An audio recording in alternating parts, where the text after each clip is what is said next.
Hello, everyone. Welcome to On the Case with me, Detective Alex Cardinale.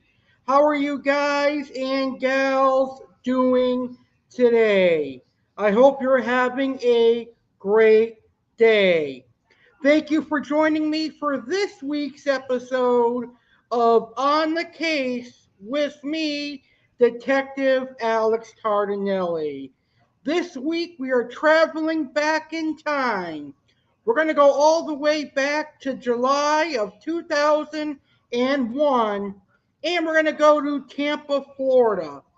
What's ironic about this case is that during this time, I was very young and I was living in Tampa, Florida as well. I was living outside of Tampa, Florida in a small town known as Zephyr Hills, Florida.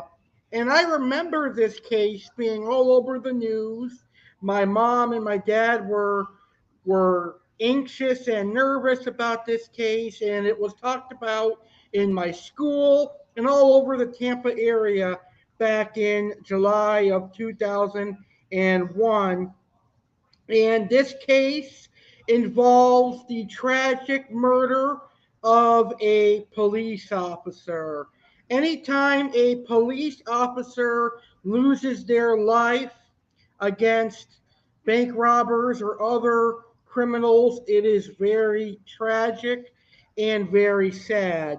But I am kind of torn in this case. On one hand, I can sympathize with the perpetrators and the suspects because I've been where they have been at the time of the crime. And I also sympathize with the police officer because I feel like she should not have lost her life. But today we're going to talk about this crime and everything you need to know about it. So, this week's case takes place in Tampa, Florida, and it happened in July of 2001. Nester Dejesus and his girlfriend Paula Gutierrez robbed the Bank of America in Tampa, Florida, and then later shot and killed a veteran police officer by the name of Lois Marie uh, Marrero. So Lois Marrero lost her life responding to this bank robbery. And we're going to talk all about that today on this episode of On the Case with Alex Cardinale. So before we get started, we do have a live viewer. My friend Jeffrey Edward is in the house. Hey Jeffrey, how you doing? Hope you're having a great start to your week. Thank you so much for tuning in. So, as always, feel free to post your thoughts on this case in the comments. What do you think about the perpetrators and the victim? What are your overall thoughts on this crime case? Let me know in the comments. So let's get started. Here is what to know about this crime case. And I'm going to start by talking about the perpetrators, and then we'll talk about the victim, who is a 19-year police officer veteran. So the perpetrators are Nester Dejesus and Paula Gutierrez. And here is a picture of Nester and Paula together as a couple.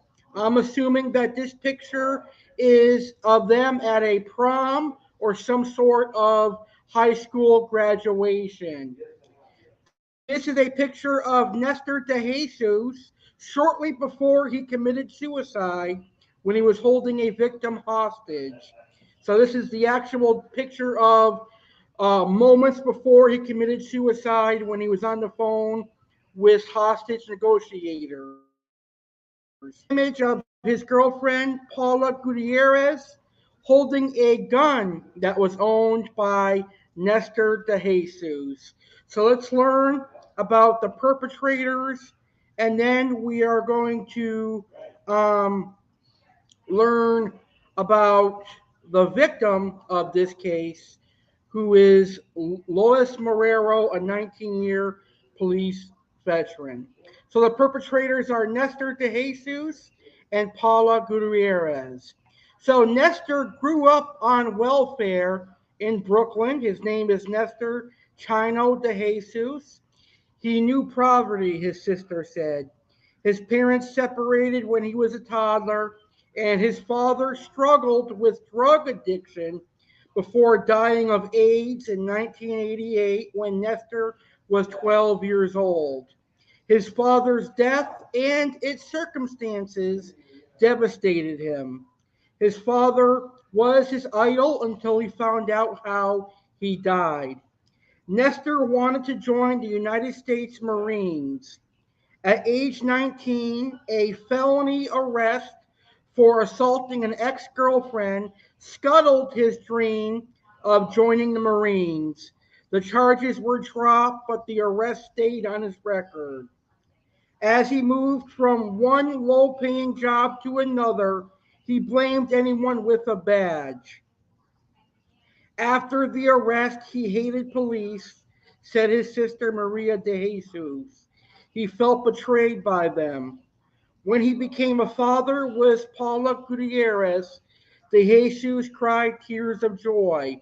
He became certified as an air conditioning repairman, and he and Gutierrez moved to Florida with their young daughter for a better life in 1999. Paula was very dedicated to their daughter, Ashley. Nester de Jesus and Paula Gutierrez met in 1993 in Greenwich Village in New York. In November 1998, after 8 months of classes in refrigeration and air conditioning repair in Manhattan, de Jesus went to work for an appliance repair service in College Point, Queens, New York. His boss was named Kathy Donnelly, sympathized with the plot of the unwed couple with a baby. She took a chance on them, putting up the first month's rent and security deposit so they could get an apartment in College Point. He seemed like a nice young man, Donnelly said. He was working hard here. He wanted to get his own place. So I gave him a loan so that his family can get his own place. For about 6 months, De Jesus worked as a dispatcher, sending workers to repair jobs. He was eager to get out of the office and do repairs. One day in May 1999, Denali said Gutierrez called her to say De Jesus wouldn't be at work that day. When she asked for details, Paula Gutierrez said he had been arrested for shoplifting. She asked Paula, "Is there a history of that?" And Paula said yes. Danelli recalled telling Paula, "I hope you understand, I can't have him working here." Soon afterward, Danelli recalled that Nestor de Jesus returned to her office. He wasn't there to beg for his job back, but he was there to thank her for everything she did to try to help him, and he apologized for screwing up. So, several months after losing his job, Nestor and Paula moved to Tampa, Florida, where Nestor's mother and family had lived. Paula was very sad to be leaving her family because they were still in New York, said Lori Kazavitsky, a former landlord in Queens. He was basically going to Florida because his family was there and to better his little family. In New York, Nestor de Jesus' record shows a history of petty crimes from November 1993 to May 1999, including charges of graffiti, fighting in public, shoplifting from Macy's, and trying to beat a subway fare. In Florida, the family struggled to make ends meet on the $13 an hour job that Nestor de Jesus found repairing air conditioners. So I think back in 2000 and 2001, $13 an hour is a lot of money to get at that time period. Because today's standards, $13 an hour is still a lot. So I don't know how they struggled, but they did. Paula Gutierrez did not work, and the couple preferred it that way. Their family said that so that she could stay home with her daughter, Ashley. Money was tight and pressures mounted. And when people are struggling financially, they often will do the most unthinkable. And that is what happened in this case. But all the negative stuff aside, and we're mostly going to focus on the negative stuff, there was a brighter side to Nester Dejesus' life. He dropped out of high school, but he later earned his GED. He was a loyal brother and a doting father, his sister said, who kept every card and letter he received, and he tried to hide his sentimental side behind a tough exterior. Nester was extremely dis- dissatisfied and depressed, and he was extremely disappointed in himself that he had to borrow money from his mother, and he was sick and tired of doing that. So Nestor de Jesus hatched a plan to rob a bank, and he figured the plan would work to perfection, and there would be no police chase or involvement, but he was so wrong.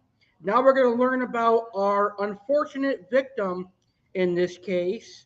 And our victim is actually a 19-year police officer, a veteran police officer who had a lot of experience as a police officer, but she made one fatal flaw, one fatal mistake, and it cost her her life. Our victim in this case is police officer Lois Marie Marrero, a 19-year police veteran, as I said. And this is her. This is an image of the police officer that lost her life. Lois Marie Marrero, 19-year-old or a 19-year police veteran. So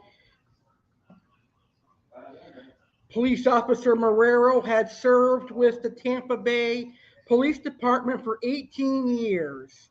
She is survived by her life companion, who also serves as a police officer with the Tampa Bay Police Department to this day. Now, Lois Marrero was an athlete. She loved playing basketball and running marathons, so she was very athletic, and she was an athletic police officer. So that was good. But Lois Marrero was a lesbian. She was happily engaged to fellow police officer Mickey Mashburn. And during this time period, the state of Florida did not encourage or recognize same sex couples. So, therefore, Mickey Mashburn was unable to get the victims or the survivors' compensation that police families get if a police officer dies in the line of duty. So Mickey Mashburn didn't get that because she was not in Louis Marrero's will. Also, she wasn't married technically, so she was not able to get any of the benefits that dead police officers and their families get. But that's a whole nother topic for a whole nother show. Today we are talking about the actual crime.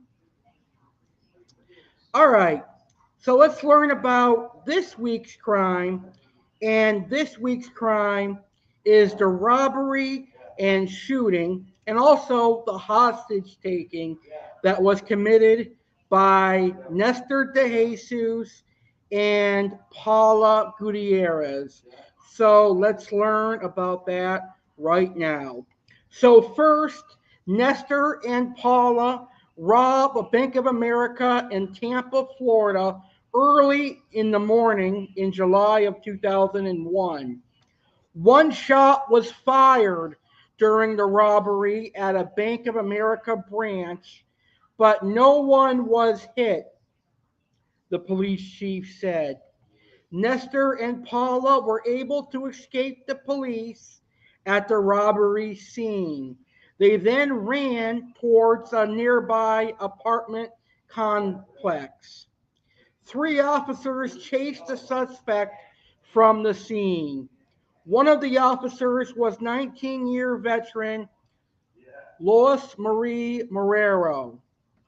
Nester and Paula ran into a apartment complex near the intersection of Cleveland Street and Church Avenue with Officer Marrero in pursuit.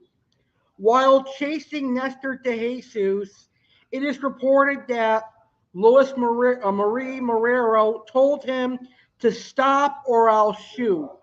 And that turned out to be a mistake by police officer Marrero because she did not have her gun handy or on her, and that threat sent Mr. DeJesus into a nervous panic. So Nester responded by opening fire.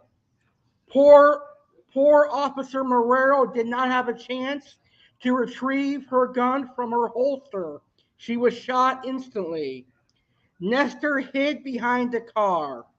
So Officer Marrero was quickly approaching. When Nester saw Lois approaching, he shot at her before she could pull her gun out of her holster.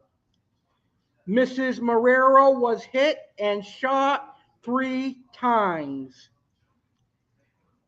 Officer Marrero sadly passed away on the pavement, suffering from gunshot wounds to the back and chest. And if that sounds tragic and sad, the last image that Officer Marrero saw was Paula Gutierrez taking her gun from her dying hands and Nester DeJesus and Paula Gutierrez scrambling from the scene. Another police officer was wounded during the shooting, but he was wounded by a ricocheting bullet, so he was able to survive as the bullet did not cause any damage to his organs. So, a member that an employee of a nearby auto dealership saw the shooting transpire, and he told the newspaper he ambushed her. She didn't have a chance, said Daniel Tatum, a salesman at a nearby auto dealership. He ran into the courtyard. She started in behind him, and when she came up behind the car, he started shooting. So residents described Nester as very skittish. The suspect ran into the apartment complex a few blocks from the bank. Police initially believed hostages were involved.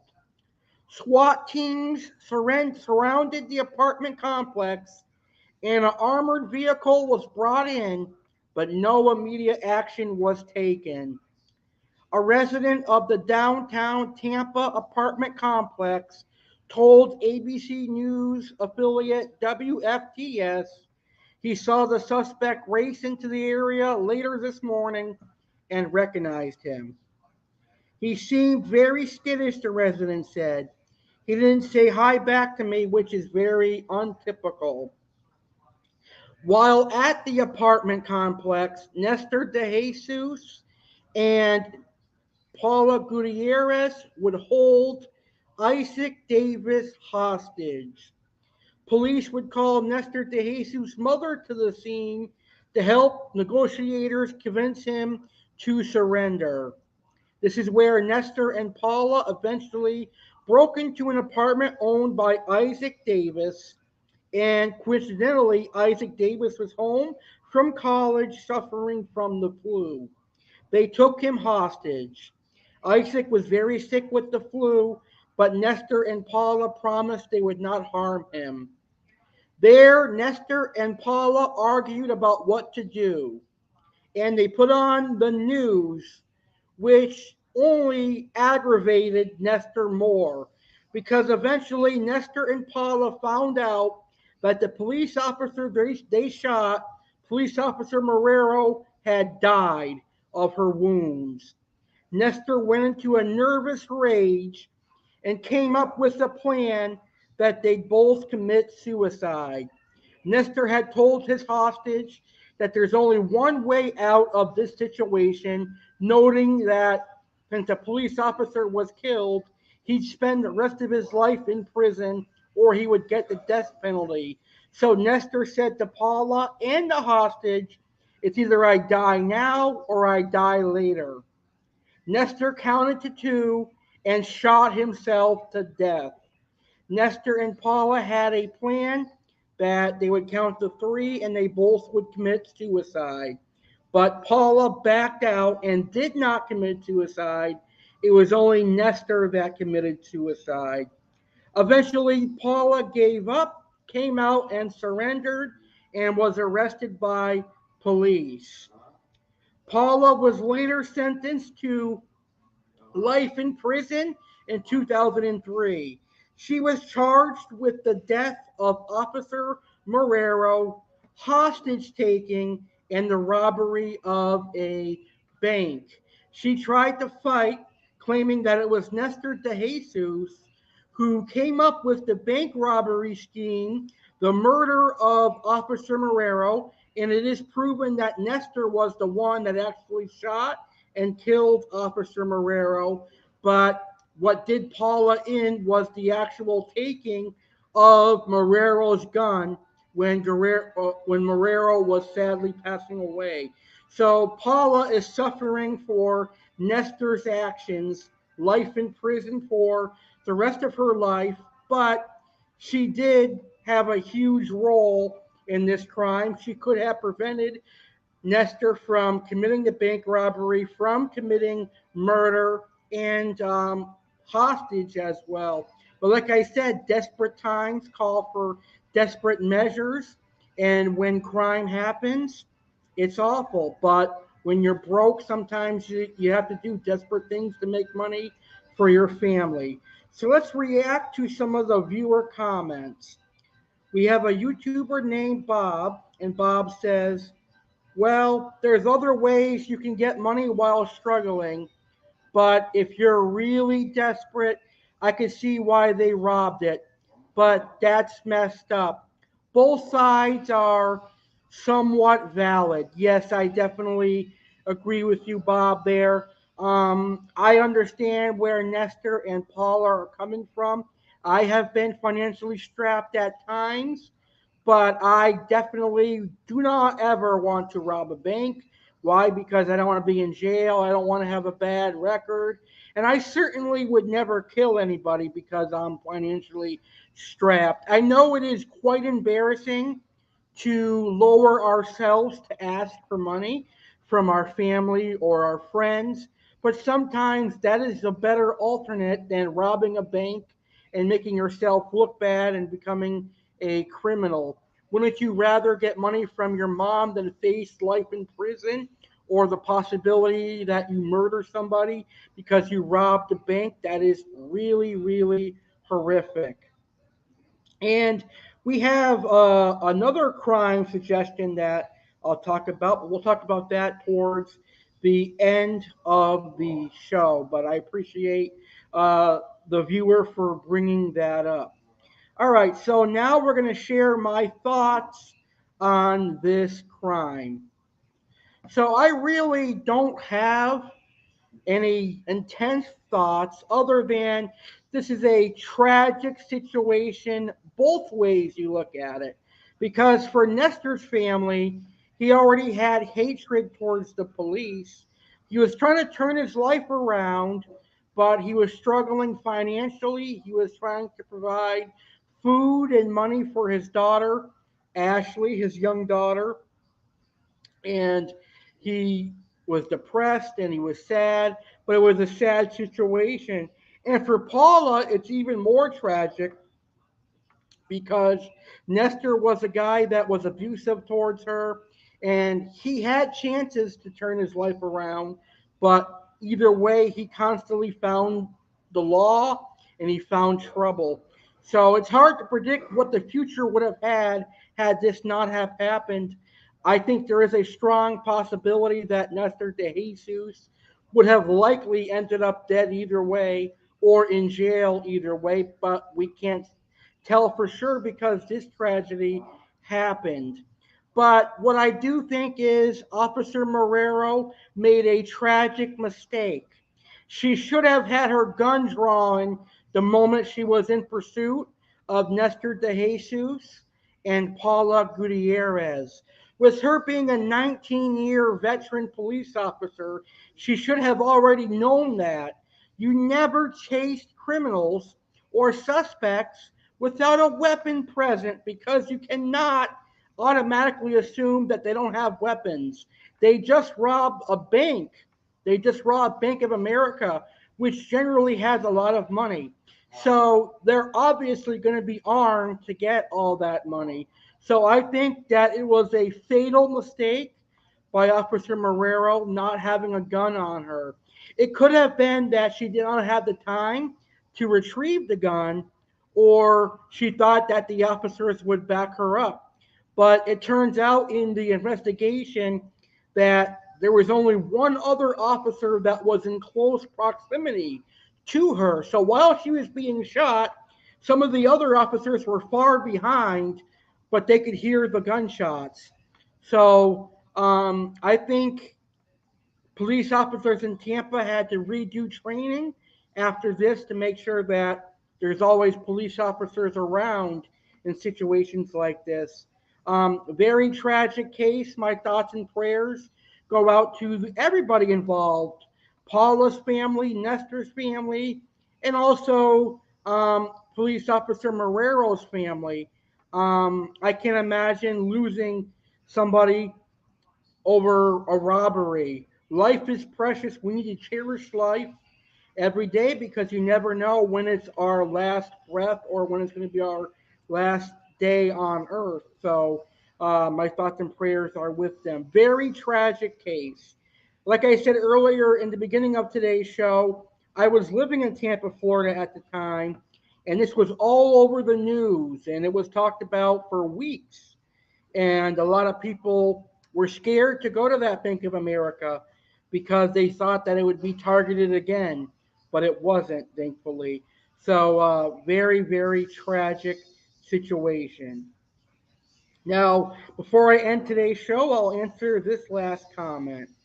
So, Terriot Destroyer says the Deltona massacre, the Xbox murders occurred August 6, 2004, in Deltona, Florida.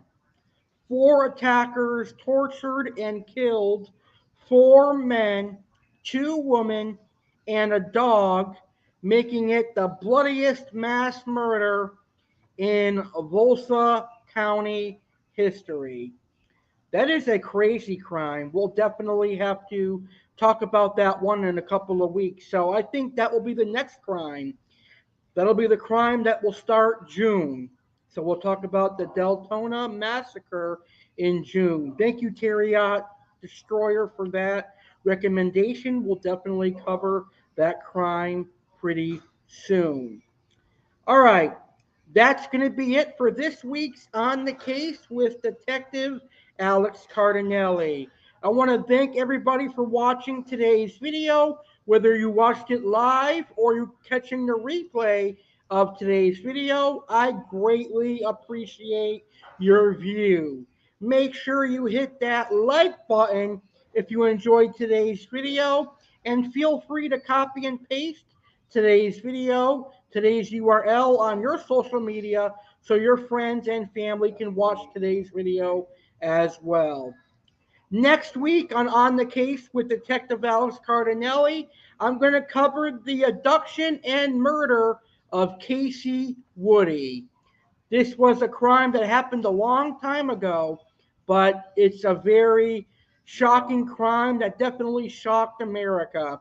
So next week, join me as I talk about the abduction and murder of Casey Woody, Monday, May 23rd, 11 p.m. Eastern, 8 p.m. Pacific.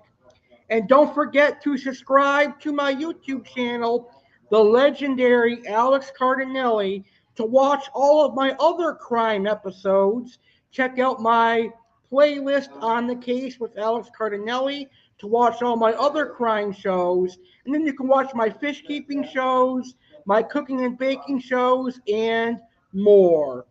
Stay safe, everybody. Remember, if you see a crime in progress, say something. If you see something, say something. Stay safe, everybody. And I will see you next Monday for the next episode of On the Case with Detective Alex Cardinale. And before I go, my thoughts and prayers go out to all the victims in this weekend's mass shooting in Buffalo, New York, at the Tops grocery store. Very, very sad tragedy there. And that is a crime we'll talk about maybe next year. All right, guys, thank you for watching. Subscribe to my YouTube channel and have a great week. Peace out, everybody.